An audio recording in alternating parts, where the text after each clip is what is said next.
नमस्कार मित्रांनो, मी चेतन ठाकरे तुमचं पुन्हा एकदा स्वागत करतोय आमच्या आजच्या एक क्रिएटिव्ह एपिसोडमध्ये. या एपिसोडमध्ये आज जे पाहुणे आपल्याला भेटायला आलेले आहेत ते पाहुणे म्हणजे एक खूप आगळ्या वेगळ्या क्षेत्रात ते काम करत आहेत. आणि एक पुरुष म्हणून स्पेशली एक पुरुष म्हणून एका समाजाच्या किंवा एक विपरीत एक आपण जे म्हणतो असं काहीतरी त्यांनी त्यांच्या आयुष्यात करायचं ठरवलेलं आहे. आणि ते काम म्हणजे एक मेकअप आर्टिस्ट होणं. एका पुरुषाने एक मेकअप आर्टिस्ट होणं ही आपल्या सध्याच्या समाजात एक खूप मोठी बाब आहे. आणि ह्या क्षेत्रात त्यांनी आपलं खूप चांगलं नाव कमवलेलं आहे. ते म्हणजे आज जे आहेत, जे आपले गेस्ट आहेत, जे स्पेशली त्यांचं नाव आहे प्रफुल्ल पेटकर, जे की एक प्रोफेशनल मेकअप आर्टिस्ट आहे.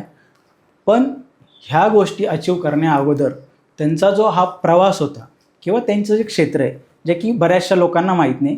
फक्त आपल्याला माहिती आहे की एक मेकअप इंडस्ट्री आहेत, मेकअप करतात, लग्न ब्रायडल असतील काही प्रोफेशनल असतील एवढंच आपल्याला माहीत आहे.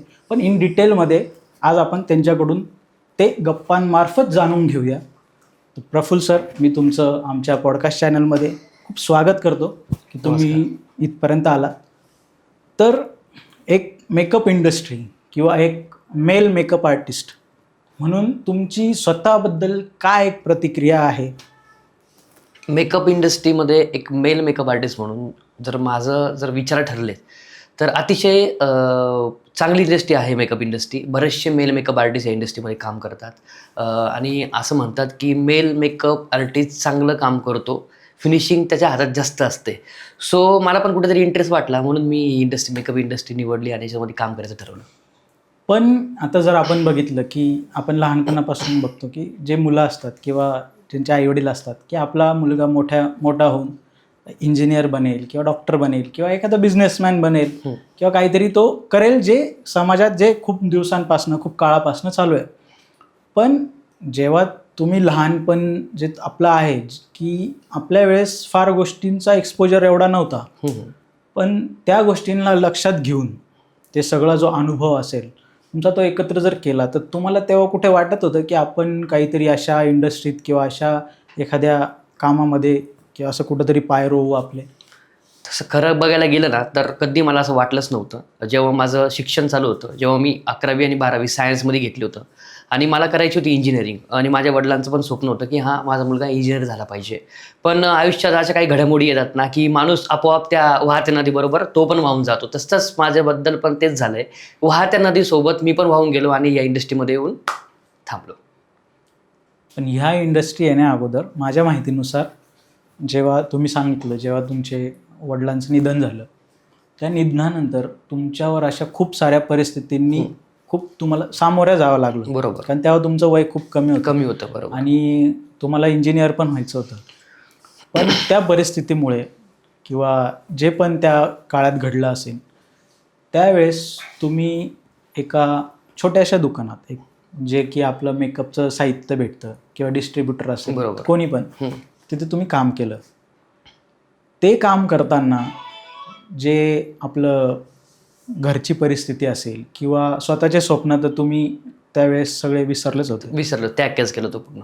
त्यावेळेस तुम्हाला जो काही पगार भेटत असेल थोडक्यात 3,500 4,000 पगारावर तुम्ही महिनाभर तेव्हा काम करत होते.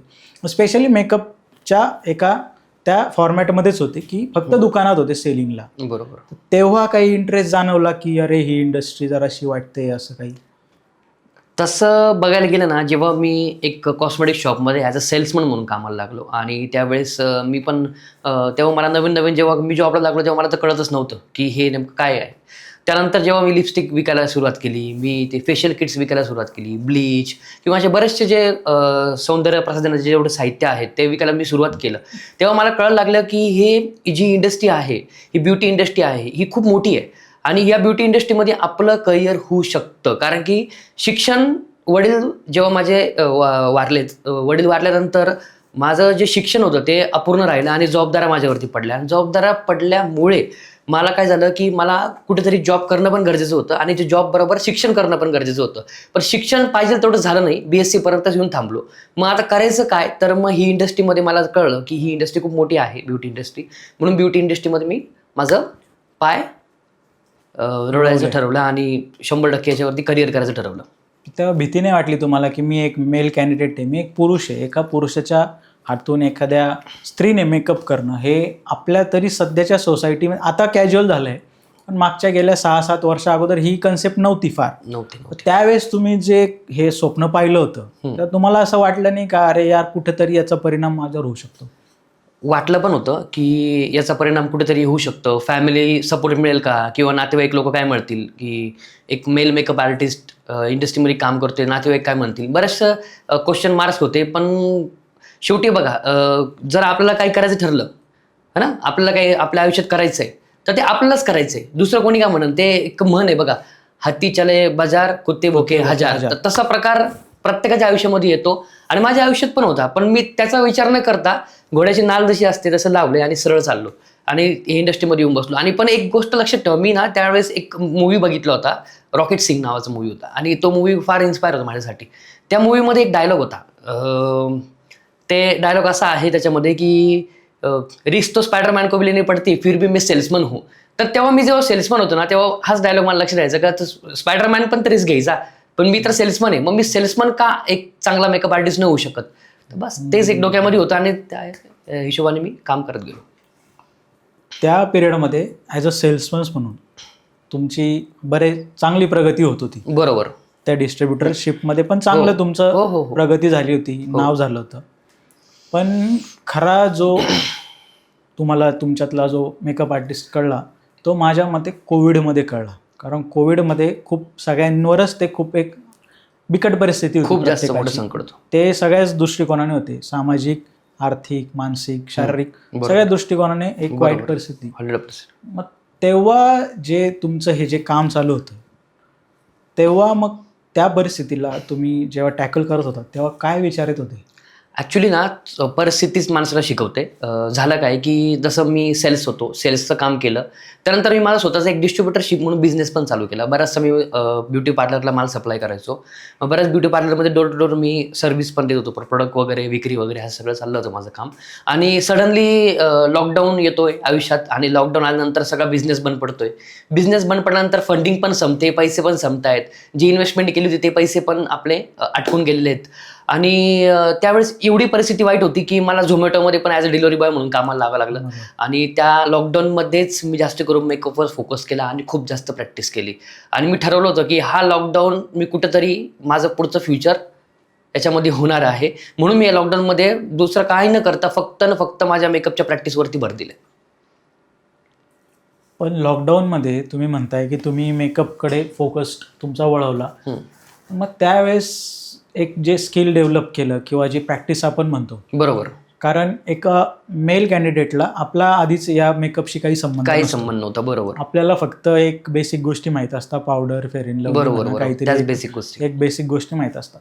मग तो जो पिरियडमध्ये जे तुम्ही शिकले मग ते कसं, म्हणजे ते मोटिवेशन कुठून आलं, किंवा त्या प्रॅक्टिस त्या कोविडमध्ये जिथे सगळंच प्रतिबंधकच होतं, कुठे जाता येत नव्हतं, काहीच करता येत नव्हतं, मग मेकअप शिकताना किंवा त्यावेळेस तुम्ही कोणत्या टेक्निक्स किंवा कोणत्या गोष्टींचा वापर करून ते स्किल तुम्ही डेव्हलप केलं? बरोबर. ॲक्च्युली जसं बघायला गेलं ना तर लॉकडाऊनमध्ये कामं तर नव्हतेच, आता करायचं काय. तर लॉकडाऊनमध्ये काय झालं की बरेच मेकअप इंडस्ट्रीमध्ये बरेचसे आर्टिस्ट लोकांचे ना लाईव्ह सेशन चालू झाले आणि ते लाईव्ह सेशन सगळे लोक घरी असल्यामुळे त्या लोकांनी फ्री ठेवलेले होते पूर्ण. तर त्यामध्ये ना आम्ही ते लाईव्ह सेशन बघत गेलो, मी तर कंटिन्यू बघत गेलो आणि त्या लाईव्ह सेशनमध्ये मला ना कुठेतरी ना मोटिवेशन भेटत गेलं. असे बरेच मेल मेकअप आर्टिस्ट ते लाईव्ह करत होते आणि ते चांगले फेमस मेकअप आर्टिस्ट आहेत इंडस्ट्रीमध्ये. त्यांचं ते बघून मला पण थोडंसं ते एक चार्जिंग मिळाली आणि मग मी पण ठरवलं की हे लाईव्ह बघून आपण पण कुठेतरी प्रयत्न केला पाहिजे. तर माझ्याकडे प्रोडक्ट तर नव्हतेच, माझ्याकडे काहीच प्रोडक्ट नव्हते. तर एक ब्युटिशियन आहे, माझा खूप चांगला संबंध आहे, त्यांनी मला एकच सांगितलं की तू जा पुढे, मी आहे तुझ्या पाठीशी, आणि खूप सिनियर आहेत त्या. तर त्यांनी मग मला त्यांच्याकडचं एक आय शॅडोचं एक छोटंसं किट दिलं आणि म्हणे हे घेऊन जा तू, याच्यावरती तू जाऊन प्रॅक्टिस कर. तर मग मी ती किट अजूनही सांभाळून ठेवलेली आहे. ती किटवरती मग मी माझी सुरुवात केली आणि कुठेतरी प्रयत्न केला प्रॅक्टिस करून, आणि तेच तुटकं मुटकं व्हिडिओ बनवून सोशल मीडियावरती पोस्ट करायचा प्रयत्न केला. आजही माझ्या इंस्टाग्रामच्या प्रोफाईलवरती शेवटचे व्हिडिओ आहे, मी अजूनपर्यंत डिलीट केलेलं नाही आहे, जिथून माझं मेकअप स्टार्ट झालं. म्हणजे एक आय लॅशच्या एका किटनी शॅडोची किट, आय शॅडोची kitनी किट. तुमचं पुढचं जे भविष्य आहे त्या भविष्याला आपण मेकअप केला असं म्हणू शकतो. तिथून तुमची सुरुवात झाली मेकअपची इंडस्ट्रीची. ऍक्च्युली मेकअप माहित होता.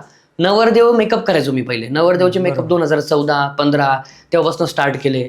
आणि नवरदेवचे मेकअपचा कॉन्फिडन्स होता, पण नवरीचा मेकअपचा कॉन्फिडन्स माझ्यामध्ये नव्हता. लायनर लावायला पण हात थरथर करायचे. असतील, बरोबर. तर तेवढा कॉन्फिडन्स तिथे नव्हता, पण तो कॉन्फिडन्स फक्त लॉकडाऊन मध्येच निर्माण झाला माझा.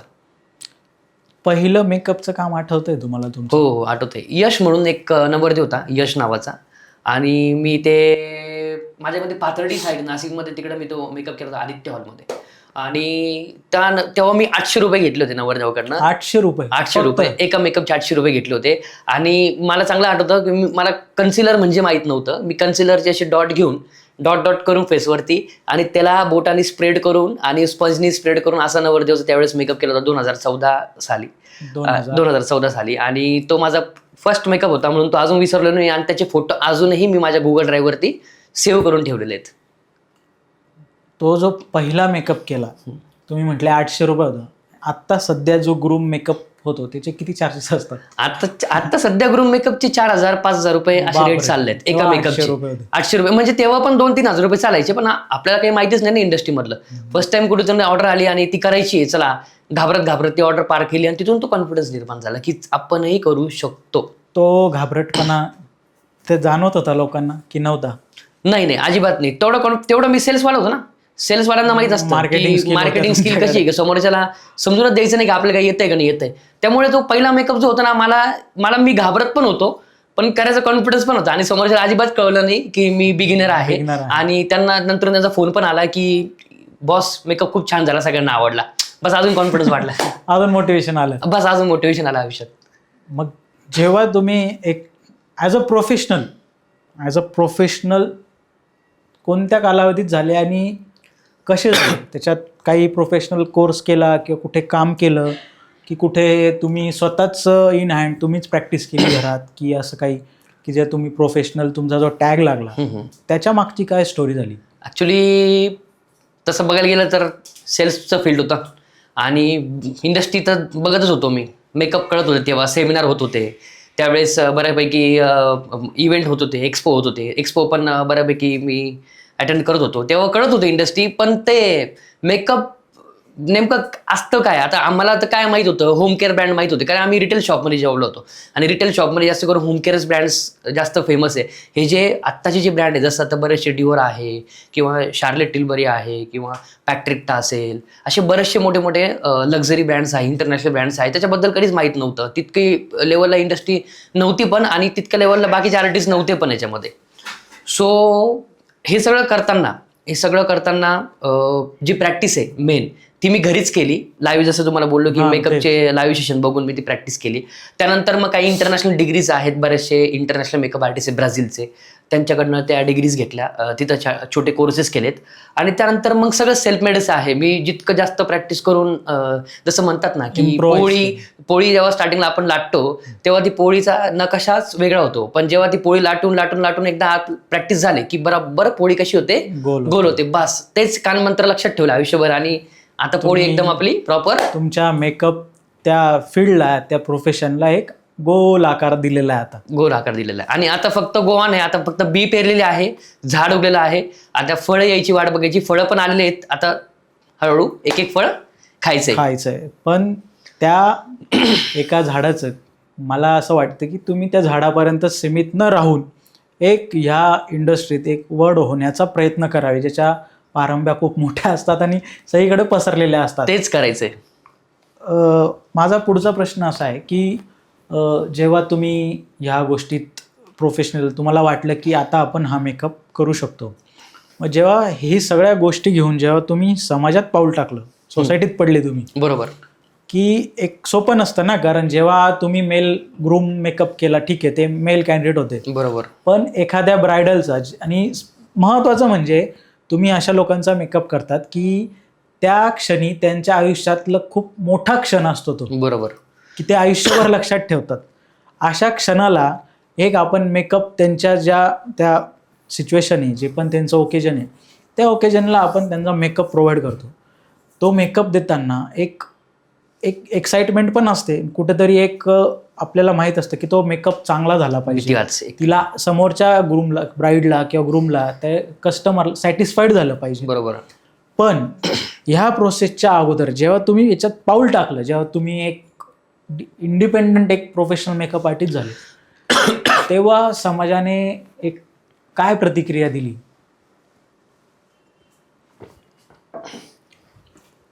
जेव्हा मी मेकअप इंडस्ट्रीमध्ये पाऊल ठेवलं, सगळ्यात महत्त्वाचं म्हणजे सेल्समन होतो.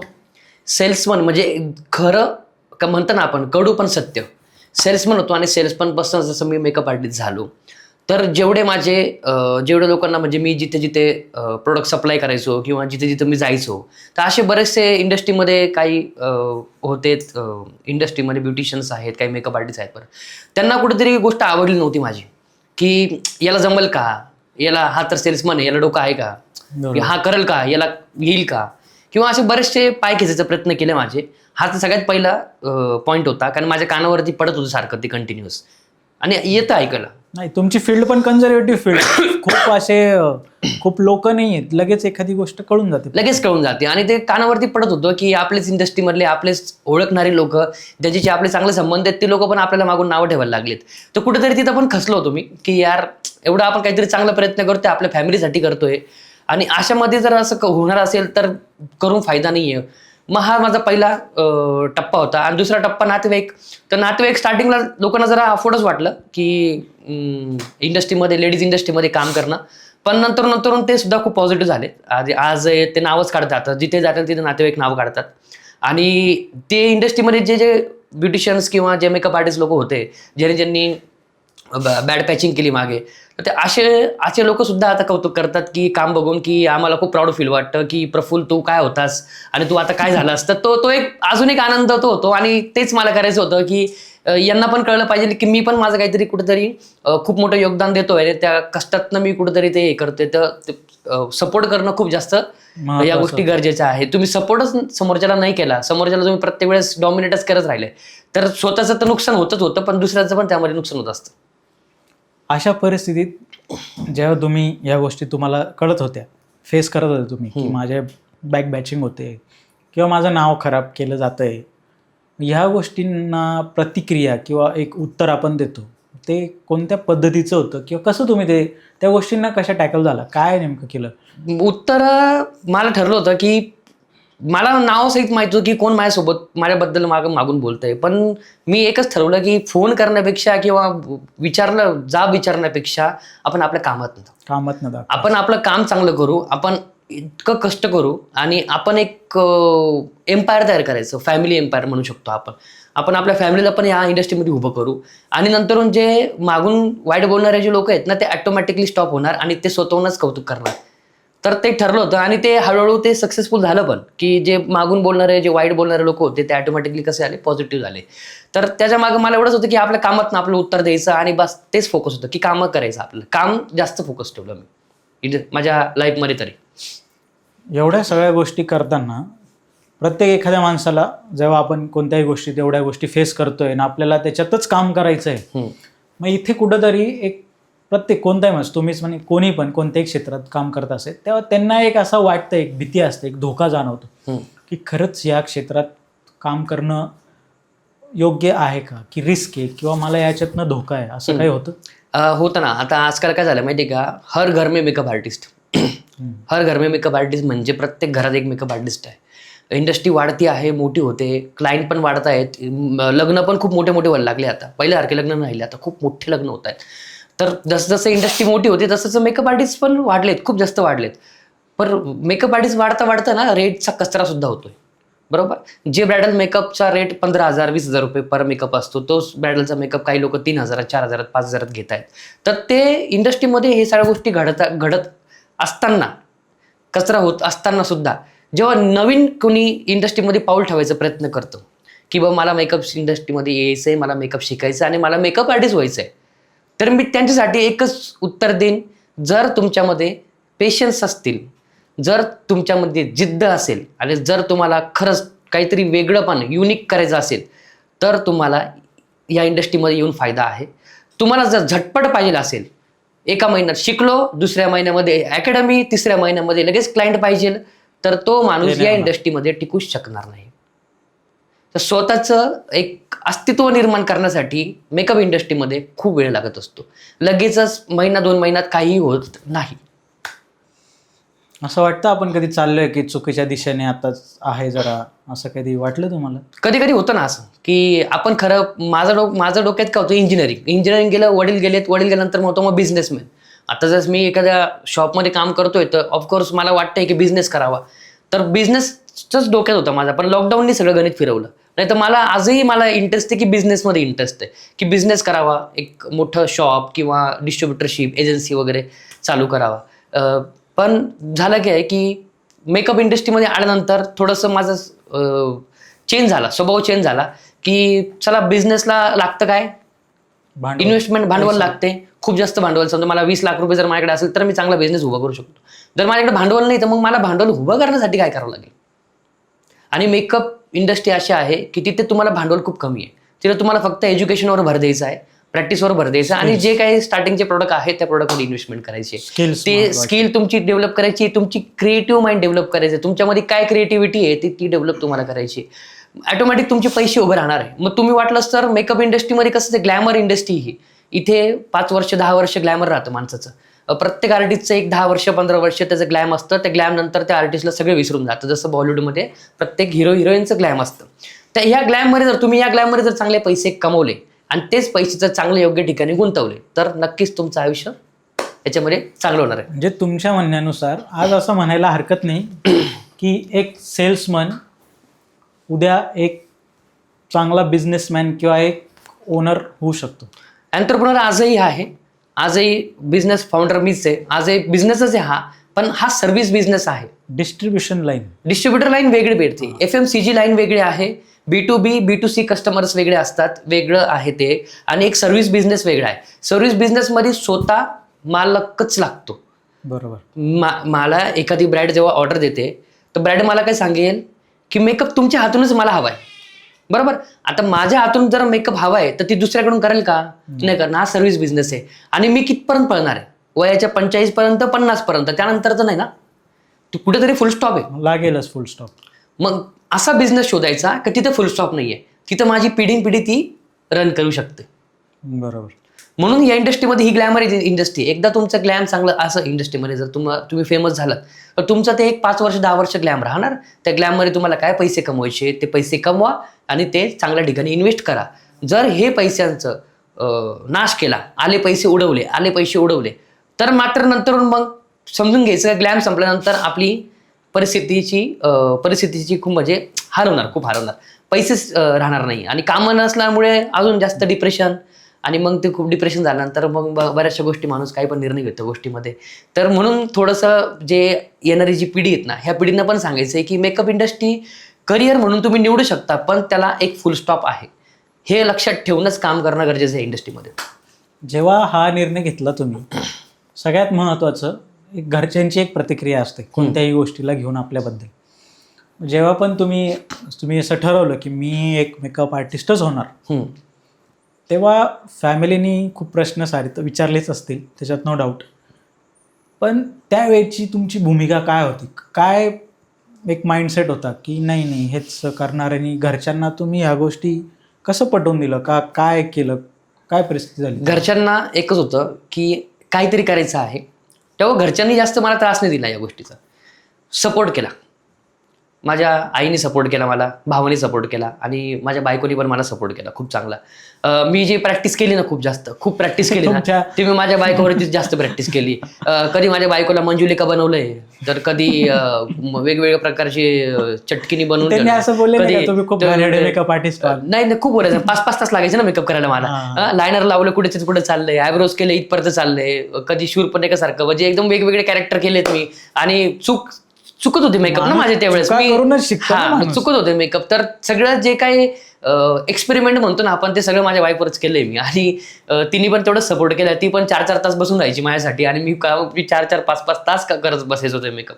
तर त्यातनंच शिकत गेलो पुढे. आजही ते मेकअप मी जसं बोललो की माझ्या इंस्टाग्रामच्या पेजवरती शेवट ते मेकअप आहेत. तर आजही तुम्ही बघू शकता त्याच्यावरती. तुम्हाला पण थोडंसं ते बघून जरा हसू येईल, पण तेच माझ्यासाठी मोटिवेशन होतं. आत्ता जर आपण तुमचं जर पेज किंवा तुमचं जे पण आहे ते स्क्रोलिंग जर केलं तर याच्यात आत्ताचा जो मेकअप तुमच्या हातून होतोय तो असं वाटून येत नाही की हा एखाद्या मेल कॅन्डिडेटनी किंवा मेल मेकअप आर्टिस्टनी केलेला आहे. कारण खूप स्मूथ आणि खूप फिनिशफुल एकदम छान मेकअप असतात, त्यात तर नो डाऊट. त्याच्यात जेव्हा तुम्हाला असं वाटलं की आपण ह्या इंडस्ट्रीत आता आलेलो आहे, आपली सुरुवात झालेली आहे, कोणत्या गोष्टींना तुम्हाला असं वाटलं की इथे मला ह्या गोष्टी जर मी केल्या तर मी एक सक्सेसफुल किंवा एक प्रोफेशनल मेकअप आर्टिस्ट होईल? बरोबर. बघा, मेकअप इंडस्ट्रीमध्ये मी जसं बोललो की हा सर्व्हिस इंडस्ट्री बिझनेस आहे. याच्यामध्ये सर्व्हिस चांगली दिली तर तुमचं मार्केटमध्ये नाव होणार. दुसरी गोष्ट म्हणजे तुमचं आर्ट, तुमचं काम, क्लायंटचं रिक्वायरमेंट काय आहे. तुमची ब्रायडल जेव्हा रिक्वायरमेंट घेऊन येते, ती रिक्वायरमेंट तुम्हाला फुलफिल करता येते का नाही, ते सगळ्यात महत्त्वाचा प्रश्न. ती रिक्वायरमेंटच तुम्ही फुलफिल केली नाही, त्या गोष्टी जर तुम्हाला आल्या नाही, म्हणजे तुम्हाला अपडेट व्हायची गरज आहे. जसं मोबाईल कसा अपडेट होत असतो, आयफोन कसे अपडेट होतात, तसं मेकअप इंडस्ट्रीमध्ये दर 6 महिने 1 वर्षाला प्रत्येकाला अपडेट होणं गरजेचं असतं. अपडेट जर नाही झाला तर तो काळाच्या मागे राहतो आणि कुठेतरी त्याचे मेकअप आणि नवीन लेटेस्ट मेकअपमध्ये फरक दिसायला सुरुवात होऊन जाते. त्यामुळे कंटिन्यू अपडेट्स होणे, मार्केटमध्ये नवीन प्रोडक्ट्स काय आलेत, नवीन मेकअपच्या टेक्निक काय आल्या, नवीन ट्रेंड काय आहे, ट्रेंडनुसार कसं चालायचं, तर या सगळ्या गोष्टी खूप फॉलो करावं लागतं इंडस्ट्रीमध्ये. आणि ते जर तुम्ही फॉलो करून चाललात तर मग तुम्ही चांगलं या इंडस्ट्रीमध्ये तुमचं हे करतात. आणि राहिलं दुसरी गोष्ट, खूप जास्त फेमस मेकअप आर्टिस्ट व्हायचे. तर फेमस मेकअप आर्टिस्ट जे फेमस झालेत ते असेच नाही झालेत. त्यांनी सुद्धा खूप झिरोपासून सुरुवात केली त्यांची. आणि आज जेवढे मोठे मेकअप आर्टिस्ट आहेत त्यांनी पण अशीच छोटीशी सुरुवात केली होती आणि आज ते त्या लेवलला गेलेत. शेवटी त्यांचा तो अनुभव आणि त्यांचा तो इतक्या वर्षांचा अनुभव घेतल्यानंतर त्या लेवलला जाऊन बसणे, हा एक फरक आहे. तर अनुभव पण खूप मॅटर आहे की किती वर्ष तुम्ही काम केलं याच्यामध्ये आणि किती क्लायंट्स आणि किती स्टुडंट तुम्ही हँडल केलेत त्याच्यावर सुद्धा असतं. आणि स्टुडंट पण आपल्याकडे जेव्हा येतात तर ते पण आपलं काम बघूनच येतात. त्यामुळे सगळं ऑल ओव्हर मॅटर तुमचं कामच, स्किल आणि तुमचं कामच आहे. हो, त्याच्या व्यतिरिक्त काहीच होऊ शकत नाही. आणि सगळ्यात महत्त्वाचं म्हणजे तुम्ही मेकअप शिकवताना as a educator, okay, as a educator तुम्ही मेकअप जेव्हा शिकवता समोरच्याला, तर तुम्ही काय नॉलेज देतायत त्याच्यावर सुद्धा खूप गोष्टी आहेत.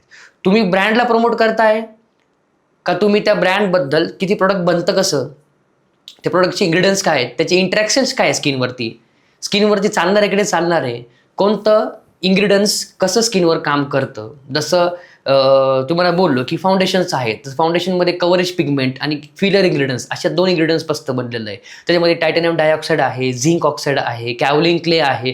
तर हे स्किनवरती कसे काम करतात हे शिकवणं आणि तितकं अपडेट राहणं खूप गरजेचं आहे. आणि असं नॉलेज जर स्टुडंटला दिलं, चांगलं नॉलेज दिलं, तर नक्कीच ते स्टुडंट आयुष्यभर आपलं नाव काढतं आणि तो सायंटिफिकली पण स्ट्रॉंग होतो आणि ॲज अ आर्ट म्हणून पण स्ट्रॉंग होतो. नुसतं आर्टिस्ट होऊन फायदा नाही आहे, त्याच्या मागचं सायंटिफिक पण तुम्हाला हवं लागेल, त्याच्या मागचं तुम्हाला केमिस्ट्री पण सुद्धा शिकावं लागेल.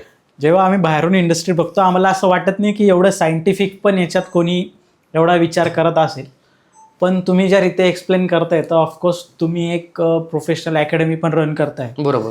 तुमचे जे स्टुडंट आहेत त्यांची प्रतिक्रिया पण आपण बघतो की त्यांना पण खूप चांगल्या पद्धतीचं उच्च नॉलेज भेटतं तुमच्या अकॅडमीमध्ये. आणि मी माझ्या कोणत्याही स्टुडंटला बळजबरी फीडबॅक घ्यायला लावत नाही.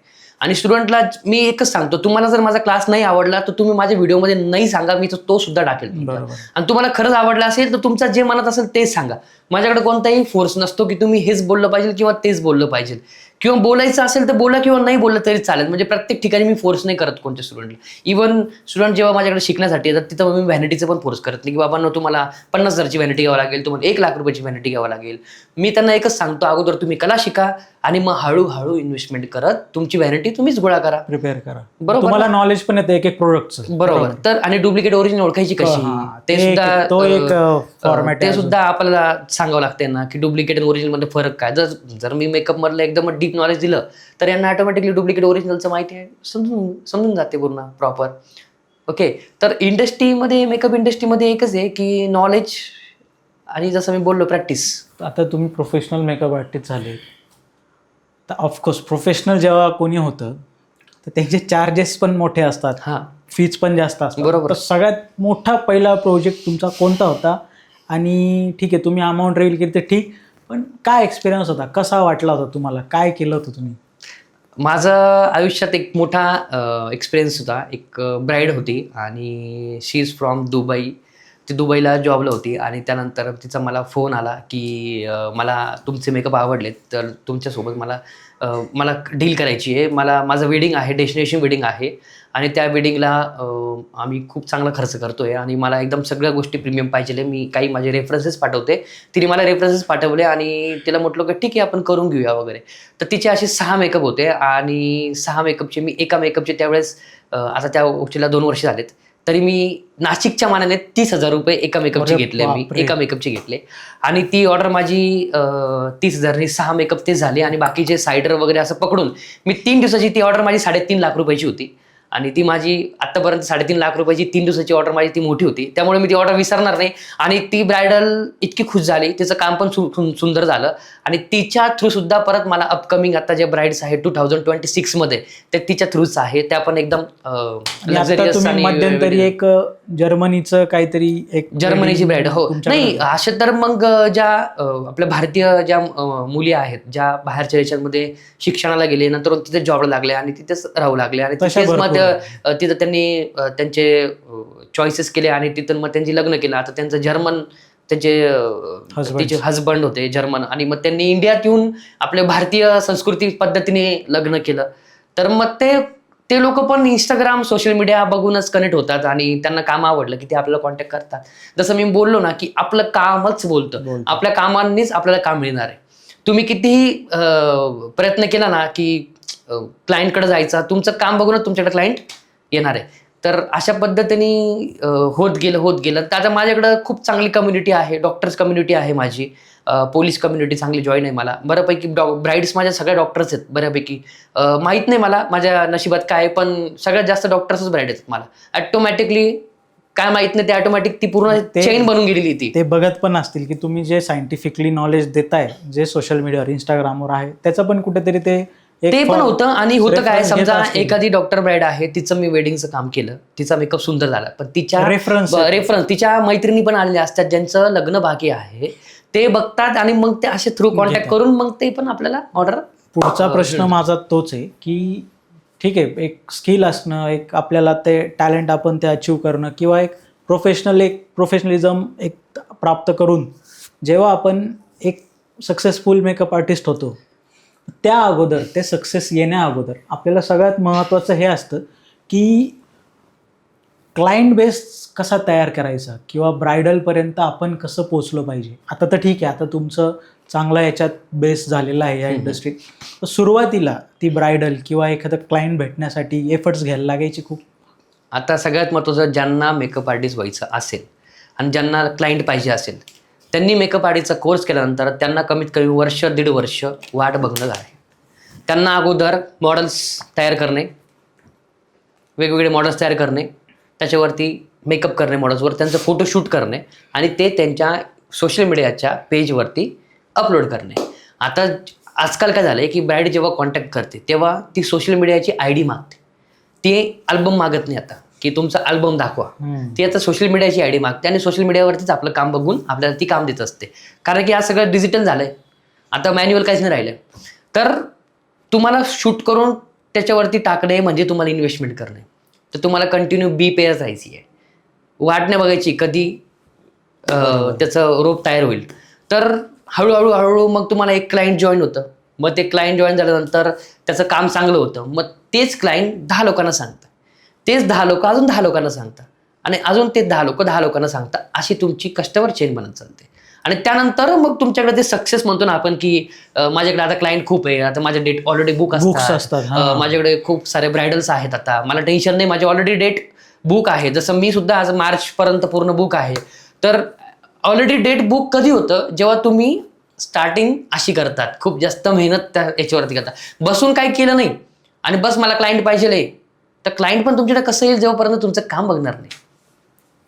जेव्हा तुम्ही मेकअप शिकला, जेव्हा तुम्हाला कळलं की आता मला मेकअप पूर्ण येतो, त्यानंतर किती दिवसांनी क्लायंट भेटलं होतं की फर्स्ट क्लायंट, फर्स्ट ब्रायडल, किती तो पिरियड किती होता? 8-9 महिन्यांचा. बापरे. 8-9 महिन्यांचा लिटरली तो टाईम होता. ती पहिली ब्रायडल मला भेटली. पहिली ब्रायडल भेटली, खुश होतो मी. तेव्हा पण मी त्या ब्रायडलचे 6,000 रुपये मेकअपनी घेतले होते मी. एका मेकअपचे खूप 6,000 कमी रुपये. किंमत होती त्यामुळे. कमी किंमत म्हणजे आजही इंडस्ट्रीमध्ये 6 काय 3,000 पण करणारे लोक आहेत. पण 6,000 रुपये मी तेव्हा घेतले, स्टार्टिंग होती माझी म्हणून. आणि 6,000 रुपये करत करत करत करत आज मी 18,000 रुपये एका मेकअपची घेतो. त्यामध्ये माझ्याकडे काही वेगवेगळे पॅकेजेस आहेत. तर माझं 15,000-18,000 हा पर मेकअप आत्ता सध्याचं माझा नाशिकमध्ये चार्जेस आहे. आहेत. हां, आणि आउट ऑफ जे ब्राईड्स आहेत जसं पुणे, मुंबई, तर मी 25,000 रुपये एका मेकअपची घेतो. आत्ताचा माझा सध्याचा चार्जेस आहे. तर 25,000 रुपये मी नाशिकच्या मानाने, आणि जसं मला बाहेरची ब्राईड येतात तर देतात लोक, तुमचं काम बघून देतात. मला बरेचसे स्टुडंटचे कंप्लेंट्स असतात की सर आम्हाला आमच्या एरियामध्ये एवढे पैसे देत नाही, आमच्या एरिया एवढा डेव्हलप नाही. तर एरिया मॅटर नसतो, तुमचं काम महत्त्वाचं असतं. एरिया कोणता पण असो, क्लायंट बरोबर तुमच्यापर्यंत पोहोचतं. बरोबर.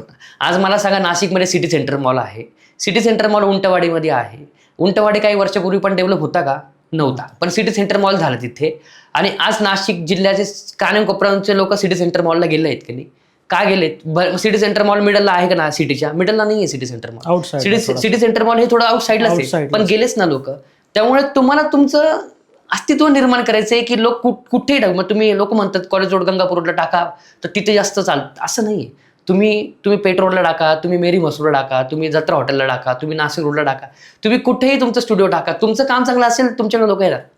कुठूनही येणार म्हणजे येणार. काही लोक फ्रीलान्सर आहे, त्यांचा स्टुडिओ पण नाही आहे, तरी त्यांच्याकडे क्लायंट आहेत.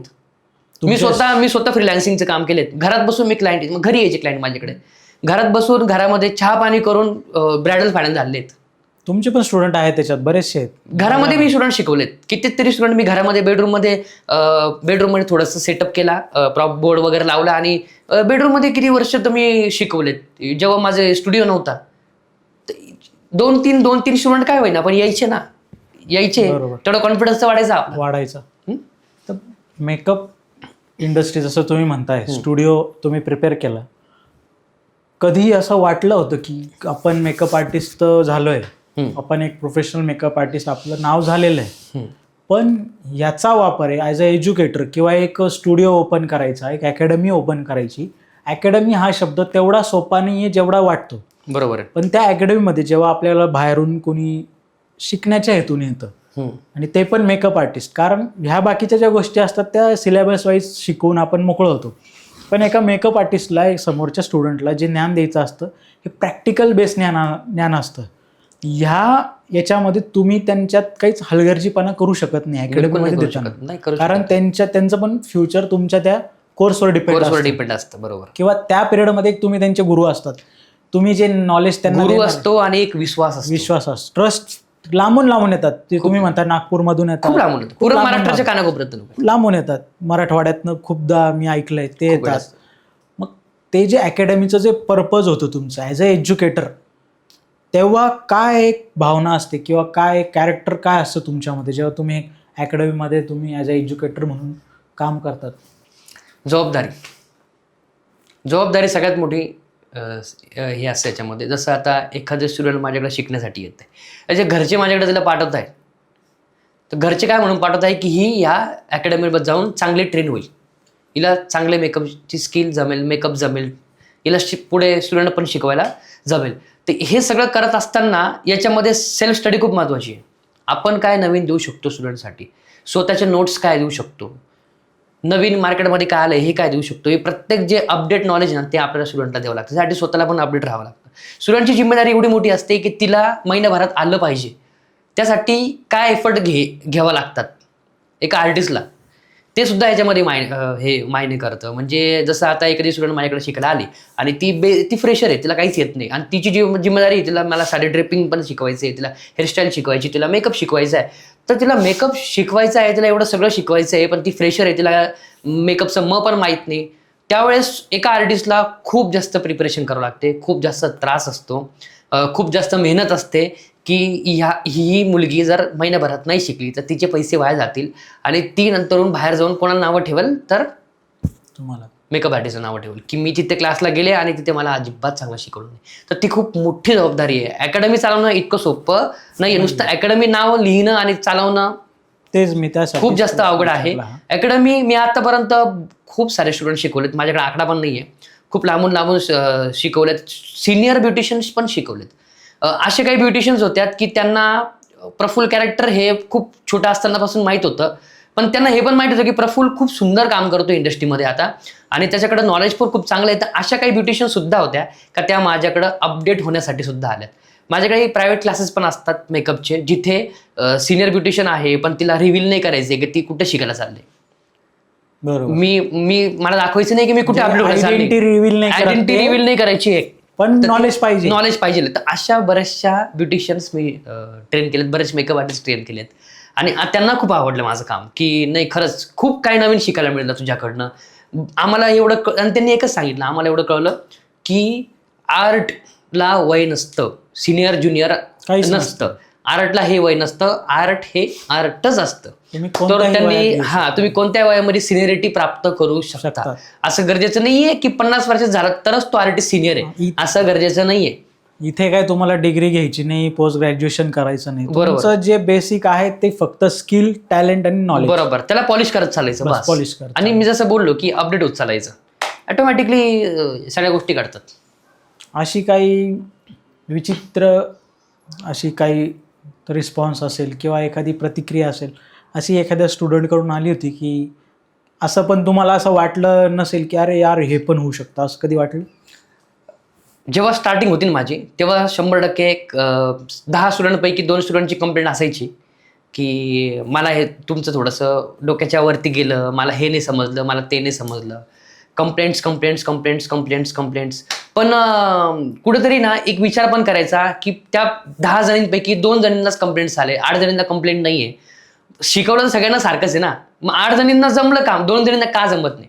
तर प्रत्येकाचं एक स्वभाव पण असतो, तो वे ऑफ इंटरेस्ट पण असतो. इंटरेस्ट पण असतो, ती किती त्याच्यामध्ये इन्व्हॉल्व Involve आहे. आहे. जर मोबाईल समोरची व्यक्ती मी शिकवतोय आणि ती मोबाईल मध्ये व्यस्त आहे, नाही तर समजलं. मग ते कसं का होणार आहे पॉसिबल? तिथं तर मी माझं डोकं तर आपटून नाही घेऊ शकत ना. तर या गोष्टी समोरच्याला पण तेवढं समजल्या पाहिजे. त्याच्यामध्ये कसं काय काय अर्धवट क्लास करून जातात, काही लोक फीस बुडून जातात, काही लोक अच्छा माझ्या तर भरपूर असे कमीत कमी 10 ते 12 लाख रुपये असेच बुडालेले आहेत माझे की फीज अर्धवट सोडून गेलेले आहेत. ते सगळं खूप फेस करावं लागतं मेकअप आर्टिस्टला. इतकं इझी नाही आहे का मेकअप आर्टिस्ट फक्त छपाईचं मशीन घेऊन बसलो. असं सगळ्यांना वाटतं की मेकअप आर्टिस्ट खूप पैसे कमवतो, तसं नाही आहे. इंडस्ट्रीमध्ये मेकअप आर्टिस्टला लॉसेस पण खूप असतात, एक्सपेन्सेस खूप असतात. त्यामुळे इतकं इझी नाही आहे इंडस्ट्री की मेकअप आर्टिस्ट खूप जास्त पैसे छापतो. असे बऱ्याच लोकांना असं मेंटॅलिटी होऊन गेली आहे, पण तसं नाही आहे. साधारण एक बेसिक तुमचं मेकअप अकॅडमी जो कोर्स असेल, एक बेसिक कोर्स 6 दिवसाचा, एक किती काय फीज असते त्याची? एक ते डिपेंड आहे, ती कोर्स आपण काय लॉन्च केलाय, आपण काय शिकवणार आहे. नाही, एक बेसिक सिलेबस काय? मेकअप फक्त मेकअप जर शिकायचं म्हटलं तर वे ऑफ म्हणजे 5 दिवसांची फी 10,000 रुपये असू शकते, 8,000 पण असू शकते, 15,000 पण असू शकते, 20,000 पण असू शकते. डिपेंड्स आहे त्याच्यामध्ये तुम्ही काय नवीन नॉलेज घेऊन आलेत. जर एखादं नवीन नॉलेज घेऊन आलं, जसं ग्लास स्किन मेकअपचं नॉलेज आहे, तर ऑफकोर्स त्याची फीस जास्तच घेणार मी, कारण की ते नवीन नॉलेज आहे. बरोबर ना? इंडिव्हिज्युअल कोचिंग पण असते. इंडिव्हिज्युअल कोचिंग असतं, त्याला प्रायव्हेट क्लासेस म्हणतात.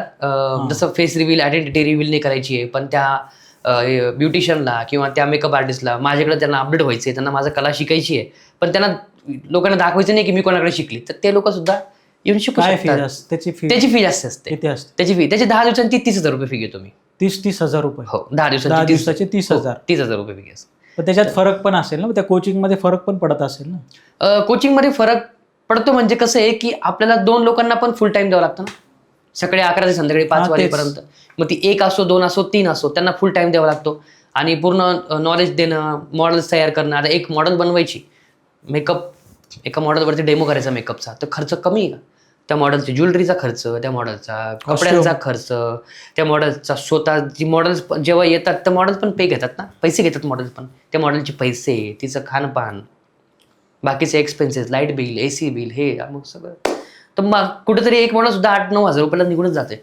जेव्हा आता हे झालं तुमच्या अकॅडमीचा विषय, पण ज्यावेळेस ॲज अ मेकअप आर्टिस्ट किंवा ॲज अ अकॅडमी जे तुम्ही एज्युकेटर आहे, कधी असं झालं असेल, कधी असा एक्सपिरियन्स आला तुम्हाला की अरे यार इथं मी वाचलो बरं का, इथं तुम्हाला असा धडा भेटला काहीतरी की हे परत झालं तर माझं करिअर आवरेल, संपेल, असा कोणता क्षण झालं आला? झालं खूप माझ्या आयुष्यातला सगळ्यात मोठा क्षण झाला होता जेव्हा स्टार्टिंगला मी म्हणजे तुम्हाला पण सांगतो आणि आपले जे प्रेक्षक आहे त्यांनी पण आवर्जून ऐका हे. माझा हा सगळ्यात आयुष्यातला कठीण अनुभव होता. जेव्हा मी मेकअप शिकलो आणि मी एक असा फ्री सेमिनार ठेवला, फ्री सेमिनार की चला बाबा मी माझं मेकअपची कला काही ब्युटिशियन समोर, मेकअप आर्टिस्ट समोर सादर करू शकतो की लोकांना माझं काम आवडलं तर लोक माझ्याकडे क्लासला येतील. झालं, मग डेट ठरली, सगळं ठरलं, एक घरातल्या हॉलमध्ये तयारी केली आणि साधारणतः 25 ब्युटिशियन्स, त्यामध्ये बऱ्यापैकी काही 5-5 वर्ष 8-8 वर्ष या इंडस्ट्रीमध्ये होत्या, काम करत होत्या, त्या सुद्धा त्या क्लासमध्ये येऊन बसल्या. माझ्याकडे तेव्हा चेअर नव्हती, काय नाही, नॉर्मल एक लाकडी चेअरवरती मॉडेल आणली. मॉडेल पण कळत नव्हती की मॉडेल कशी चूज करायची. मॉडेल बसवली आणि तेव्हा मला माहितीच नव्हतं की कोणत्या डोळ्यावर कोणत्या प्रकारचा आय मेकअप, डोळ्यानुसार आय मेकअप होतो. विंग्स लायनर पण डोळ्यानुसार होत असतात, आय मेकअप पण डोळ्यानुसार, म्हणजे डोळ्यांची साईज शेपच्या हिशोबानेच आय मेकअप होत असतो. ते मला एवढं काही कळत नव्हतं. मी विंग्स लायनर क्रिएट केले. त्या मॉडेलचे डोळे असे चायनीज सारखे दिसायला लागले, म्हणजे असे डायरेक्टली असे झाले. आणि त्यानंतर माझा मेकअप करता करता फाउंडेशन फुटला, इथे पूर्ण फाउंडेशन फुटला. त्याला रिपेअर करायला गेलो तर अजून जास्त फुटला. मग इतकं काहीतरी विचित्र झालं, एकदम विद्रूप होऊन गेलं सगळं. इकडून तिकडून मेकअप केला आणि खाली गेलो फोटोशूटला. ते केल्यानंतर मला कळत होतं की मी चुकी केलेली आहे, पण मी दाखवली नाही ती तिथं चुकी. पण मला कळलंय की माझ्या खूप मोठ्या चुका झाल्या त्याच्यामध्ये. आणि खालचे लोक जेव्हा ते सगळं करून आणि ते वन डेचं सर्टिफिकेट घेऊन गेलेत, तर त्याच्यापैकी एक 2 जणींचा मला कॉल आला की प्रफुल्ल, आमचा वेळ वाया गेला आणि तुझ्यापेक्षा आम्ही चांगले मेकअप करतो रे, किती खराब मेकअप केले तू, किती घाण मेकअप केला, सगळा मेकअप फुटला, सगळा मेकअप खराब झाला, तुझ्यापेक्षा तर माझे क्लासच्या पोरी चांगला मेकअप करतात, असे डायलॉग मला फोनवरती डायरेक्ट देऊन गेले. आणि त्या रात्री 12 वाजता मी माझ्या बायकोपाशी खूप रडलो की हे काय घडलं आणि कसं काय झालं. आज जेवढ्या 25 जणी आल्या त्या नाव तर खराबच झालं आणि त्यांनी अजून 25चे 50 जणांना सांगितलं असेल, 50चे 100 लोकांना सांगितलं असेल. मी खूप रडलो आणि त्या दिवसापासून निश्चय घेतला, या 25 जणांपैकी ज्या 2 जणांनी फोन केलेत ना, ते कुठेतरी आपण प्रूफ झालो पाहिजे की आता बघा माझं काम. बस ते एक म्हणतो ना पायाची आग, ती जिद्द पकडली त्या दिवसापासून. आणि आज त्या ज्या 2-3 जणी होत्या ज्यांनी मला फोन करून नाव ठेवलं, त्यांनी माझ्याकडं 7 डेजचा क्लास मेकअपचा करून गेले. क्या बात आहे, हाच सक्सेस आहे. हेच सक्सेस आहे. पैसा कमवणं सक्सेस नाहीये, हे अचिव्हमेंट जास्त गरजेची होती. त्या पिरियड नंतर काय मानसिकता झाली होती तेव्हा? कसं करायचं, पुढचं प्लॅनिंग कोणत्या दृष्टिकोनाने केलं होतं? हँग होतो, काहीच कळत नव्हतं, फक्त रडत होतो. परत एखादा कोर्स केला? मग काहीच कोर्स नाही केला. चुका कळल्या, ज्या चुका केल्या होत्या ना त्या चुका सुधारवल्या. डिटेल स्टडी, खूप डिटेल स्टडी, की आता अर्धवट काम करायचं. आता सेमिनार घ्यायचा तर एकदम प्रॉपर होऊनच सेमिनार घ्यायचा, नाहीतर सेमिनार घ्यायचा नाही. आणि दुसरा सेमिनार माझा 500-550 लोकांमध्ये पडला आणि तो एकदम खतरनाक सक्सेसफुल झाला. तो ते शिक्षणातूनच शिक्षण होत असतं. तुमच्या म्हणजे जे आपण मार्फत तर एवढं कळतंय की ह्या इंडस्ट्रीमध्ये टिकून राहण्यासाठी तुम्हाला खूप सारे कष्ट घ्यावं लागतं. एवढं सोपं नाही. एवढं सोपं. मग ह्या कॉम्पिटिशनमध्ये किंवा ह्या जे सध्याची बाहेरची सिच्युएशन आहे या मेकअप इंडस्ट्रीमध्ये जी चाललंय, कारण खूप मेकअप आर्टिस्ट येत आहेत. तुम्ही आज प्रत्येक एरियात गेले तुम्हाला 4-5 मेकअप, तुम्हाला ब्युटीज ते पार्लर दिसतील, जे का त्यांचं नॉलेज कसं असेल आपल्याला माहीत नसतं. पण खूप वास्ट फील्ड होत चाललेली आहे. यामध्ये या गोष्टी टिकून राहणं किंवा एक आपलं अस्तित्व जपून ठेवणं, बरोबर, ह्या गोष्टी करण्यासाठी कोणत्या गोष्टी केल्या पाहिजे किंवा कोणत्या गोष्टी नाही केल्या पाहिजे जेणेकरून तुम्ही या कॉम्पिटिशनमध्ये कायम असतात? हे बघा, मेकअप इंडस्ट्रीमध्ये सगळ्यात महत्त्वाचं असतं एक तर प्रामाणिकपणा, दुसरं असतं विश्वास आणि तिसरं असतं आपलं काम, सर्व्हिस, काम. आता जेव्हा तुम्ही मेकअपमध्ये काम करतात तेव्हा अपडेट राहणं खूप जास्त गरजेचं आहे. तुम्हाला नवीन गोष्टी शिकायची खूप गरज असते. कोणताही इगो, ॲटिट्यूड न पाळता तुम्हाला अपडेट होणे प्रत्येक वेगवेगळ्या आर्टिस्टकडनं. तुम्ही जर प्रत्येक वेळेस बोलाल की ह्या माझ्यासारखं कोणीच नाही, मीच भारी, तर मग तुम्ही अपडेट होत नाही, तुम्ही काळाच्या मागे निघून जाता. तुम्हाला कळत पण नाही तुम्ही कधी मागे निघून गेले. तर तुम्हाला अपडेट होणं गरजेचं आहे. प्रत्येक ठिकाणी नवीन नवीन प्रत्येकाकडनं शिकण्याचं गरजेचं आहे, मग तो लहान असो किंवा मोठा असो. दुसरी गोष्ट प्रामाणिक राहावं लागतं खूप या फील्डमध्ये. खूप जास्त प्रामाणिक राहावं लागतं, खूप जास्त लॉयल राहावं लागतं. तेव्हा समोरच्याचा विश्वास आपल्यावरती बिल्ड होतो आणि मग तो असतो विश्वास. जेव्हा तुम्ही या दोन गोष्टी कराल तेव्हा विश्वास ऑटोमॅटिक जनरेट होतो. आणि एकदा विश्वास त्या ठिकाणी जनरेट झाला की तुमच्याकडं क्लायंटची अजिबात कमी होणार नाही. कंटिन्यू तुमच्याकडे क्लायंट असणार. विश्वास जेव्हा जनरेट होतो, आणि विश्वास जिंकणं इतकं सोपं नाही. हे तर अवघडच गोष्ट आहे. तुम्ही आता आहे त्या इंडस्ट्रीत तुम्हाला सोपं वाटत असेल, पण आता जेव्हा तुम्ही मेकअप घेतात किंवा एखादी तुम्ही बुकिंग घेतात, त्यावेळेस ती बुकिंगच्या वेळेस तुम्ही तो जो रेट असतो किंवा जे चार्जेस तुम्ही फीज घेतात, ती फीज कोणत्या बेसनी ठरवतात? म्हणजे 15,000चा मेकअप असेल किंवा 25,000चा असेल किंवा 35,000चा असेल. मग ही जी रेंज असते, ह्या रेंजमध्ये 15,000 असं पण होऊ शकतं की मेकअप जे तुम्ही प्रोडक्ट यूज करणार ते थोडे खालचे असतील, 25,000 थोडे त्याच्या वरचे असतील, 35,000 थोडेसे चांगले अजून उत्तमरित्या तुमचे प्रोडक्ट्स असतील. मग ह्या व्ह्यूने ठरवतात की परिस्थिती बघतात, अरे यार यांची फायनान्शियल कंडिशन अशी आहे नाही, तसं नाही करत आम्ही. एक असतं प्रोडक्ट्स आणि एक असतं तुम्हाला काय काम हवं, तुम्हाला मेकअप कोणत्या टाईपचा हवा आहे. आता जसं बऱ्याच ठिकाणी HD 3D असे नावं ठेवलेत मेकअपचे, पण माझ्या भाषेमध्ये त्याला क्लासिक मेकअप आणि आयडल मेकअप असं म्हणतात. आज दिल्ली वगैरे साईडला जर तुम्ही गेलेत तर HD 3D नाव म्हणतच नाही, ते लोक क्लासिक आणि आयडल मेकअप म्हणतात. त्याच्यामध्ये आता वेगवेगळे प्रकार आलेत, जसं आता नो मेकअप लुक आला आहे किंवा ग्लास मेकअप आला आहे. असे बरेचसे मेकअपमधले प्रकार आहेत. जेवढा कमी मेकअप, जेवढा न्यूड मेकअप, तेवढा जास्त एक्सपेन्सिव्ह प्रोडक्ट वापरावं लागतं. अच्छा, म्हणजे ते वाटलं नाही पाहिजे की मी मेकअप केलाय पण मी सुंदर दिसायला पाहिजे. बरोबर. जसं आता एखादं बोलले की मला एकदम असं नो मेकअप लुक हवा आहे, का वाटलं नाही पाहिजे की नॅचरल मेकअप हवा आहे, माझे जे पण प्रॉब्लेम्स स्किनवरचे ते लपले पाहिजे. त्यासाठी प्रोडक्ट्स पण तेवढेच कॉस्टली असतात, खूप कॉस्टली, खूप म्हणजे खूप कॉस्टली. एक फाउंडेशन 8,000, 10,000 रुपयाचं एक फाउंडेशन 30 ml असतं. तर त्याच्यासाठी त्याचे रेट वेगळे आहेत. तेच मॅट मेकअपचे रेट वेगळे आहेत. जिथे घट्ट फाउंडेशनचे रेट कमी आहेत. मग त्याच्यामुळे जे प्रोडक्टचे रेट कमी आहेत तर तिथं मेकअपचे रेट पण कमी होतो, पण लुक पण तसा जो त्यांनी विचार करून आले तो लुक तो होत नाही होऊ शकत. मग रिक्वायरमेंट काय, त्याच्यानुसार आपण रेट ठरवलेले असतात. मग तिथं क्लायंटवर नसतं की जसं आम्ही असं कधीच भेदभाव करत नाही क्लायंटमध्ये की ही श्रीमंत हे गरीब वगैरे, असं कधीच करत नाही, कधीच करत नाही. क्लायंटमध्ये भेदभाव करत नाही. क्लायंटला मी तिन्ही आमचे पॅकेजेस डिस्क्राईब करतो आणि तुम्हाला तिन्ही पॅकेजपैकी जो पॅकेज तुम्हाला आवडतोय तुम्ही तो पॅकेज करा. इव्हन म्हणजे 8,000 रुपये पर मेकअप पासून माझ्याकडे आहे. तर मग मी तसं डिझाईन करून ठेवलेत पॅकेजेस, तर तुम्हाला जे पटतंय त्या पॅकेजमध्ये तुम्ही जा. म्हणून मी असा भेदभाव याच्यामध्ये नाही ठेवलाय कोणता. जेव्हा तुम्ही मेकअप करताय, तुम्ही अकॅडमीत म्हणजे एज्युकेट करताना करत असाल किंवा मग एखाद्या ब्रायडलचा करत असाल, तेव्हा ते करताना काय विचार येत असतात? तेव्हा एका मेकअप आर्टिस्ट म्हणून, आता मला जर मेकअप मी करतोय तर एक काय विचार असतो एखाद्या मेकअप आर्टिस्टचा की ब्रायडल करण्याच्या वेळेस ते काम संपवायच्या मागे असतात की ब्रायडल खूप छान झाला पाहिजे, याच मेकअपवर मला पुढचा क्लायंट देतील हे, किंवा त्यांचा हॅपीनेस आहे, त्यांची एक टर्निंग मुवमेंट असते ती सक्सेसफुल झाली पाहिजे, या सगळ्या गोष्टींचा विचार करतात की काय? सगळ्यात महत्त्वाचं, मी कोणत्याही प्रकारचं हा विचार करत नाही की या क्लायंटमुळे मला दुसरं क्लायंट भेटलं पाहिजे म्हणून काम करा. मी तर विचार करत, मी काय का विचार करतो, क्लायंटचं रिक्वायरमेंट जी आहे ती पूर्ण 101% फुलफिल करा. पूर्ण प्रॉपर ती फुलफिल करा.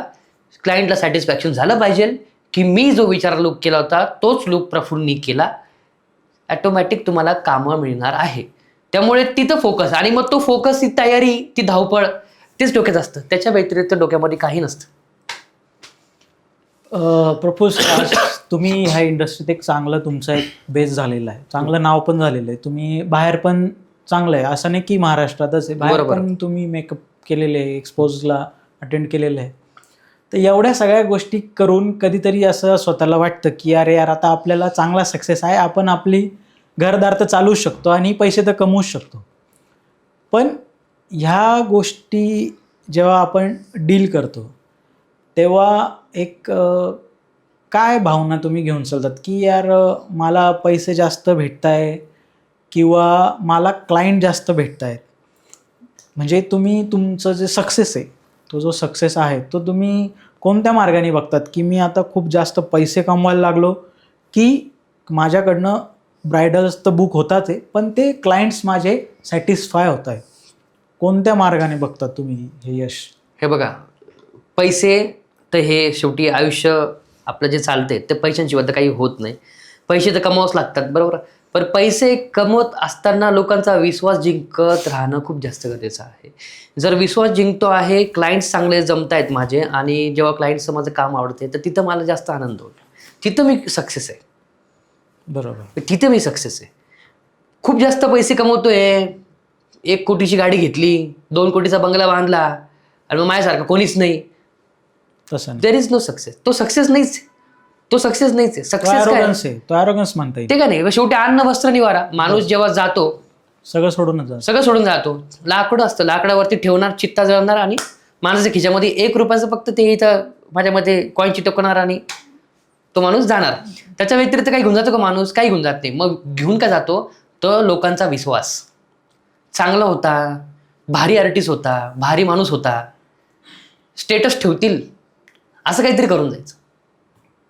लोभ, पैसा हे सगळं मोह आहे. आपल्याला आपलं घर चालतंय ना, दोन टाइम्स आपल्याला भाकरं मिळते, आपण फॅमिलीसोबत हॅप्पी ना, बस. अजून काय हवंय? काही कोणाची कॉम्पिटिशन नको आहे आपल्याला. फक्त कस्टमर कमवायचे आहेत आपल्याला आपलं नाव कमवायचं आहे. एकदा इंडस्ट्रीमध्ये नाव कमवलं ना, ऑटोमॅटिकली सगळ्या गोष्टी आपोआप चालतात. आता एक सक्सेसफुल मेकअप आर्टिस्ट किंवा कोणी पण कोणत्याही फील्डमधले सक्सेसफुल एखादा पर्सन असेल की त्याच्या आयुष्यात दरवेळेस यश येईल असं नाही आहे, बरोबर. जेव्हा तुम्ही एखादी ब्रायडल किंवा एखादा मेकअप करताय त्यात कधी कधी तर थोडेफार मतभेद होत असतील, हे तर शुअर आहे. असे काही त्या सिच्युएशनला कसं टॅकल करायचं की चिडून त्यांच्यावर कसं तरी त्यांना? नाही. तसं होतं कधी कधी असतं ना की काही ज्याचं आता कस्टमर शेवटी पण जे 2 मिनिट कस्टमर आहे आणि शेवटी इंडस्ट्री आहे आणि इंडस्ट्रीमध्ये एखादी ब्राईड तुम्हाला त्रास देणारी भेटणारच आहे. शेवटी एखादा क्लायंट तुम्हाला डोकं लावणारा भेटणारच आहे आणि त्या क्लायंटला तुम्हाला एकदम सॉफ्टली हँडल करणं खूप गरजेचं आहे. त्यावेळेस तुमचं डोकं शांत ठेवणं खूप गरजेचं आहे की एक पेशन्स असतात. त्या पेशन्स नंतर पण माणूस चिडूनच जातो शेवटी, पण तरी देखील तिथं कंट्रोल करणं खूप गरजेचं आहे. शेवटी ती क्लायंट आहे, ते आपलं काय पण बोलला, ते कस्टमर म्हणतो ना, ग्राहक हा राजा आहे. बरोबर. ग्राहक कोण आहे? राजा आहे. आणि राजासमोर प्रजाचं काय काम आहे? तर तेच आहे, राजाच म्हणून आपण त्याला ट्रीट करायचं. ऐकून घ्यायचं शब्द, 2 शब्द कानाला असं हात लावायचं आणि निघून जायचं. पण एवढं मात्र आहे की अशा क्लायंट सोबत काम केल्यानंतर परत त्या क्लायंटच्या रेफरन्सनी दुसरीकडे काम करण्याची इच्छा होत नाही. तुमचा जो प्रवास होता, इंडस्ट्री, मेकअप आर्टिस्ट किंवा एक सगळं जे आपण आत्ता याच्यात गप्पा मारल्या, ह्या अगोदर एक आयडल आपला कोणीतरी असतं की आपण त्याला प्रेरित होऊन आपण त्याचं काम कॉपी करायचं किंवा त्यासारखं काम करायचा प्रयत्न करतो. असं कोणतं आर्टिस्ट आहे बघा, आता मी इथं नाव नाही सांगत या चॅनलवरती, इंटरनॅशनल असेल पण आहे, नॅशनलच आहेत. असे बरेचसे आर्टिस्ट आहेत ज्यांना मी इन्स्पायर आहे. त्या लोकांना पण मी खूप फॉलो करतो, आजही फॉलो करतो, आजही इन्स्पायर आहे. आजही ते लोक मला जेव्हा भेटतात ना, तेव्हा माझे डोळे भरून येतात. मला पाणी येतं माझ्या डोळ्यामध्ये ऑटोमॅटिकली. का पाणी येतं? कारण मी त्यांना बघूनच मी पण ग्रो होतोय. आणि असे बरेचसे इंडस्ट्रीमध्ये आर्टिस्ट आहेत, त्यांना मी बघून ग्रो होतो. असे जसं मी त्यांना बघून होतो ना, मला पण बघून ना बरेच लोक मोटिवेट होत असतात.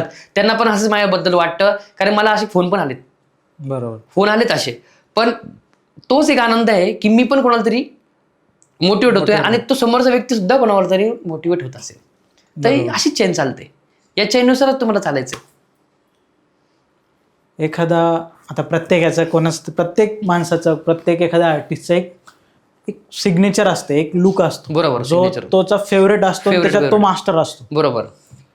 तर तुमचा कोणता तो सिग्नेचर लुक आहे ज्याच्यात तुम्ही मास्टर आहात किंवा तुम्हाला तर वाटतं की असा मेकअप करणारे मायापेक्षा जरा कमीच असतील?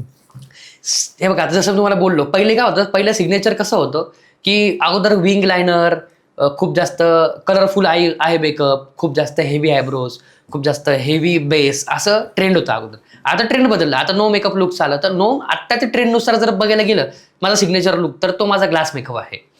ग्लास मेकअप म्हणजे काय, की आपला आरशासारखा किंवा काचेसारखा स्किन चमकली पाहिजे. काच आपण अशी जेव्हा करतो तेव्हा स्किन कशी चमकते, तशी ती इंटरनल चमकली पाहिजे विदाऊट अप्लाइंग हायलायटर. अच्छा.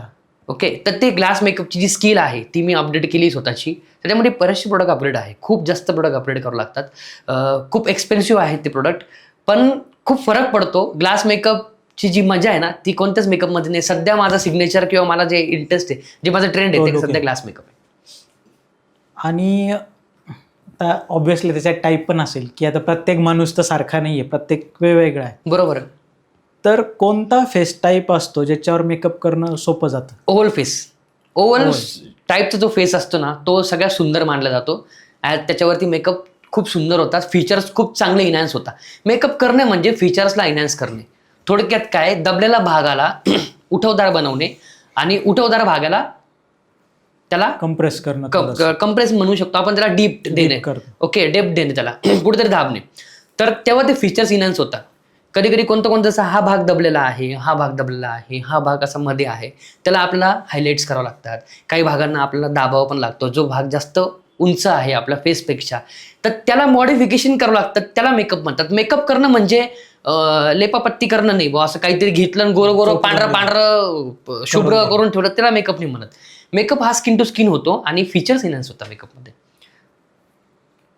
प्रफुल्ल सर, ज्या प्रकारे तुम्ही ह्या पॉडकास्टला किंवा ह्या पॉडकास्टमध्ये जे आपण जे प्रश्न केले किंवा ज्या गप्पा मारल्या, एक मेकअप इंडस्ट्री बेस्ड किंवा एक एज्युकेटर, ॲज अ एज्युकेटर म्हणून, ह्या गप्पांमध्ये एवढं तर आम्हाला कळतंय की मेकअप हा नुसता काहीतरी आणलं आणि चेहऱ्याला चोपडून दिलं एवढं सोपी गोष्ट नाहीये. पण त्यामागे एक जो कोणी मेकअप करतो, जो कोणी मेकअप आर्टिस्ट असतो, त्याच्याकडे मेकअप स्किल सोबतच एक ॲनाटॉमिकल, एक केमिकल आणि एक सायंटिफिक नॉलेज पण तेवढंच गरजेचं असतं. थेरेटिकल तेवढं स्ट्रॉंग राहणं गरजेचं आहे. मग हेच की मेकअप इंडस्ट्रीमध्ये नुसतं तुम्ही प्रॅक्टिस करताय तर याच्यानी ठीक आहे तुमचं स्किल वाढेल, पण जर थेरॉटिकली जर तुम्ही थोडासा बेस, थोडंसं रिडिंग किंवा त्या गोष्टी जर तुमच्या प्रॅक्टिकल नॉलेजमध्ये इम्प्लिमेंट केल्या, तर याच्यात खूप त्यांच्या मेकअपमध्ये खूपसा फरक दिसून येईल. क्रांती होईल. इंडस्ट्रीमध्ये क्रांती होईल जर प्रॉपर नॉलेज मिळायला लागलं सगळ्यांना.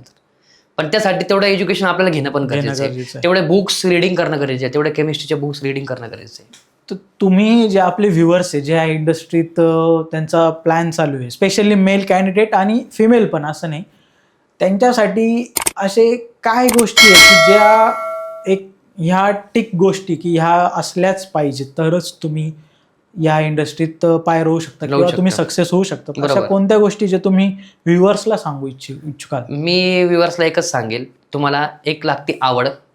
मेकअप इंडस्ट्रीमध्ये आवड खूप जास्त गरजेची आहे. आवड असेल तर इंडस्ट्रीमध्ये तुम्ही घुसा. त्यानंतर तुमची करायची जिद्द आणि एक पेशन्स. तुम्हाला खूप जास्त काम राहावं लागेल, खूप जास्त पेशन्स ठेवावं लागेल. लगेच एका रातोरात तुम्हाला सक्सेस मिळणार नाही. त्यामुळे तुम्हाला जर इंडस्ट्रीमध्ये यायचं असेल तर तुमची आवड आणि जिद्द तुम्हाला एकत्र करावं लागेल. 100% तुम्ही पण एक सक्सेसफुल मेकअप आर्टिस्ट होणार म्हणजे होणार. प्रफुल्ल सर, तुम्ही इथे आले, तुम्ही आम्हाला ही जी वास इंडस्ट्री आहे, जी इंडस्ट्री सगळीकडे एवढी हे नाही आहे की सगळे त्याच्यात एकदम डिटेलमध्ये सगळं नॉलेज ठेवतील. बरोबर. पण ह्या पॉडकास्ट थ्रू आपली जी आत्ता ज्या गप्पा झाल्या त्या गप्पां थ्रू एक बऱ्यापैकी चांगलं नॉलेज आपल्या व्ह्युअर्सला किंवा स्पेशली मला भेटलेलं आहे. त्याच्यामुळे मला असं कुठेतरी वाटतं की हा जो एपिसोड असेल, ही जी आपली पॉडकास्ट असेल जी मेकअपवर झालेली आहे, ती त्या व्ह्युअर्सला खूप फायदेशीर ठरेल. बरोबर. की एक त्यांना एक बेस लाईन येऊन जाईल की मेकअप इंडस्ट्रीत ह्या गोष्टी खूप महत्त्वाच्या आहेत. बरोबर. त्या ज्या तुम्ही प्रकारे सांगितल्या, ज्या सुंदर आणि सोप्या भाषेत सांगितल्या, मला तरी ऐकायला त्या जड वाटल्या नाही की मला विचार करावा लागेल. तेच मी अशी अपेक्षा करतो की व्ह्युअर्सला पण ते तसंच वाटणार आहे, कारण तुम्ही खूप छान शब्दात त्या गोष्टी मांडल्या. तुम्ही ह्या पॉडकास्टला आलात, आम्ही तुमचे आभार मानतो. आणि जे नॉलेज दिलं ते खूप अप्रतिम होतं. आपण नक्कीच एखादा अजून एक एपिसोड करू ज्यात अजून थोडंसं प्रोफेशनल, अजून हायलायटिंग नॉलेज आपण व्ह्युअर्सपर्यंत, प्रेक्षकांपर्यंत पोहोचू. तुम्ही आलात, परत एकदा तुमचे आभार. आपण नक्कीच एखाद्या पुढच्या पॉडकास्टमध्ये भेटूया. तोपर्यंत नमस्कार. थँक्यू. तर मित्रांनो, असा होता आज आपला पॉडकास्ट एक नुसतं एक संभाषण नसतं, तर त्या संभाषणामधून आहे ना एक काहीतरी आगळ्या वेगळ्या गोष्टी आपल्यापर्यंत येत असतात आणि त्या आपण ग्रास्पिंग करत असतो. तर आज जो आपण पॉडकास्ट किंवा आपण जी मुलाखत घेतली ती एक फार वेगळ्या विषयावर होती. जो विषय होता की एक मेकअप आर्टिस्ट, एक मेकअप इंडस्ट्रीमध्ये कसं सर्वाईव्ह होतात किंवा केलं जातं. आणि स्पेशली माझं असं म्हणणं आहे की एक मेल कॅन्डिडेट म्हणून, की जर असे मेल कॅन्डिडेट एवढे सक्सेसफुल होऊ शकतात, एक पुरुष या इंडस्ट्रीमध्ये आपला सक्सेस दाखवू शकतो, तर तुम्ही पण नक्कीच करू शकतात. तर जरा प्रवाहाच्या उलट्या दिशेने यायचा प्रयत्न करा. ज्यांना खरंच आवड आहे समाजाची, कोण काय म्हणेल याची चिंता करू नका. तुम्ही बिंदास या क्षेत्रात पाय ठेवा. काहीही तुम्हाला जर अडचण असेल तर आपल्यासोबत खूप चांगले प्रोफेशनल मेकअप आर्टिस्ट आहेत. त्यापैकी आज आपल्यासोबत होते. त्यांचं एक प्रफुल्ल मेकओव्हर अशी अकॅडमी पण आहे, जिथे छान प्रकारे मेकअप शिकवला जातो, प्रोफेशनल नॉलेज दिलं जातं. त्याच्यात त्या अकॅडमीमध्ये फक्त मेकअपच नाही तर साडी ड्रेपिंग म्हणा किंवा हेअर स्टायलिंगचे पण कोर्सेस दिले जातात. तर तुम्ही ते नक्की व्हिजिट करा त्यांच्या प्रोफाईलला. आणि त्याचं डिटेल जर तुम्हाला लागत असेल तर त्यांना कॉन्टॅक्ट करा. आपला कॉन्टॅक्ट, त्यांची प्रोफाईल आपण आपल्या डिस्क्रिप्शनमध्ये टाकणार आहोत. तोपर्यंत बघत राहा the Chetan show, stories of change, co powered by Nashik phone care. भेटूया पुढच्या व्हिडिओमध्ये लवकरच.